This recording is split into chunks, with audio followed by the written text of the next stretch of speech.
Pakistan, Afghanistan, Russia, امریکہ، ان چار ممالک کے کچھ ایسے حقائق ہیں جو کہ شاید پاکستان کی 90% عوام جس سے نہ آشنا ہے نہ واقف ہے، اور اس کی سب سے بڑی وجہ ہمارا میڈیا بھی ہے۔ اس سے سب کی بڑی وجہ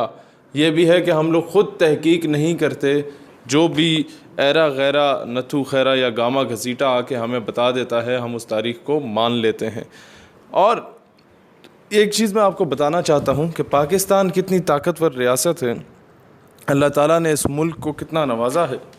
اللہ تعالیٰ نے اس ملک کو کتنے دلیر لوگ عطا کیے، کتنے بہادر لوگ عطا کیے۔ اس کا اندازہ آپ اس چیز سے لگا سکتے ہیں کہ جب افغانستان میں امریکہ نے گھسنے کی کوشش کی،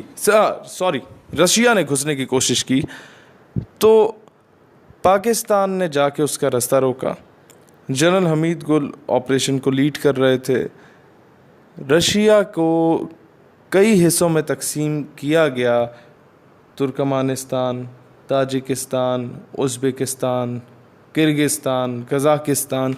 یہ تمام ملک جو کہ اسلامی ریاستیں الگ ہوئیں رشیا سے، اس کا سہرا جاتا ہے جنرل حمید گل کو۔ اسے گاڈ فادر آف ٹیررزم کہا جاتا ہے امریکہ اور دیگر ریاستوں کی جانب سے۔ اور میں جب غالباً 10ویں 11ویں جماعت میں ہوتا تھا تو ایک دیوار کا ٹکڑا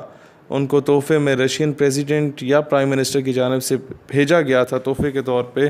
اور وہ دیوار تھی جس کو جنرل حمید گل کے ذریعے توڑوایا گیا تھا، اور اس کا یادگار ٹکڑا بھیجا گیا کہ دشمن بھی ان کو بڑی قدر کی نگاہ سے دیکھتا تھا۔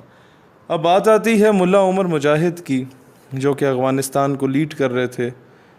جن کے خلاف پھر امریکہ نے انٹروین کرنے کی کوشش کی۔ اور سب سے بڑا ڈر جو انہیں یہ لگ رہا تھا، وہ اس بات سے ڈر لگ رہا تھا کہ اگر یہ حکومت جس میں نہ بجلی مہنگی ہوئی، نہ پانی مہنگی ہوئے، نہ گیس مہنگی ہوئی، نہ روٹی مہنگی ہوئی، سب چیزوں کے ایک سٹیبل ریٹس چل رہے تھے، افغانستان کی عوام خوشحال تھی، کوئی شخص زنا کرتا تھا تو اس کو پراپر اسلامی کیٹیگری میں جو سزا ہوتی تھی وہی دی جاتی تھی، کوئی شخص اگر قانون توڑتا تھا تو فوراً قانون نافذ کرنے والے ادارے وہاں پہنچ جاتے تھے، قاضی ہر جگہ پہ اویلیبل ہوتا تھا۔ اور جس طریقے سے موبائل جو آپ لوگوں کو ملے،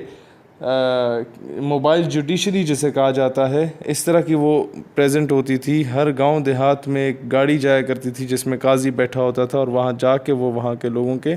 فیصلے کیا کرتا تھا۔ اسی طرح ملا عمر کے اس دور میں ایک بار افغانستان کا جہاز بدھسٹ غالباً تھے، انہوں نے اغوا کر دیا، اور لوگوں نے یہ کہا کہ آپ مذاکرات کر لیں، آپ ان کے آگے جھک جائیں، آپ منتیں ترلے کر لیں۔ تو سننے میں یہ آتا ہے کہ ملا عمر مجاہد نے انہی لوگوں کے جو اس طرح کے بت تھے ان کو باری باری تباہ کرنا شروع کر دیا۔ جب ایک بت تباہ کیا گیا تو پوری دنیا میں تہلکہ مچ گیا، دوسرا تباہ کیا، تہلکہ مچ گیا۔ اتنے میں انہوں نے پاکستان سے رابطہ کیا اور کہا کہ جی جا کے ان سے کہیں کہ ہم لوگ واپس کر دیں گے آپ لوگوں کے ان تمام بتوں کو، آپ لوگوں کے اس جہاز کو، لہٰذا مہربانی فرمائیں اور آپ کائنڈلی آپ جو ہیں ہمارے بتوں کو نہ توڑیں۔ تو اس وقت جو تھے ملا عمر مجاہد، ان کا یہ کہنا تھا، جو الفاظ کسی دور میں محمود غزنوی رحمۃ اللہ علیہ نے کہے تھے سومناتھ کے بت کو توڑتے ہوئے، کہ اگر آج میں ان بتوں کو بخش دیتا ہوں اور تمہارے ہیرے سونے جواہرات لے لیتا ہوں تو دنیا مجھے محمود بت فروش کے نام سے جانے گی، اور میں نہیں چاہتا کہ آنے والی نسلیں مجھے محمود بت فروش کہیں۔ میں تو یہ چاہتا ہوں کہ آنے والی نسلیں مجھے محمود بت شکن کے نام سے پہچانیں۔ یہی جواب ملا عمر کا تھا انہیں۔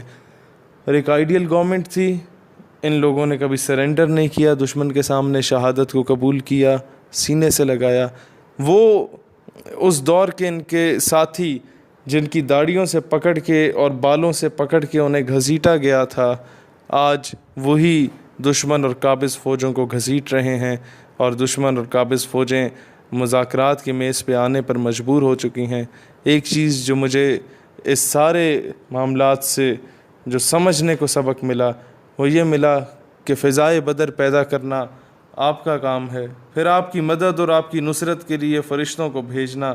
یہ اللہ تعالیٰ کا کام ہے۔ اللہ تعالیٰ کبھی بھی اپنے لوگوں کو مایوس نہیں کرتا، اور جو بھی حق کا، سچ کا اور اسلام کا علم لے کے نکلتا ہے،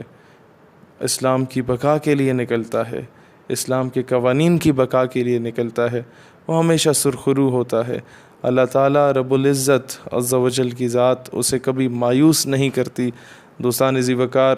آپ تمام دوستوں سے درخواست ہے کہ اس چینل کو بھی سبسکرائب کریں تاکہ ہر ویڈیو آپ لوگوں تک پہنچے، اور ہر ویڈیو جو آپ دیکھتے ہیں اسے ڈاؤن لوڈ کر کے فیس بک پہ اور واٹس ایپ پہ اپنے تمام دوستوں کو بھیج دیا کریں،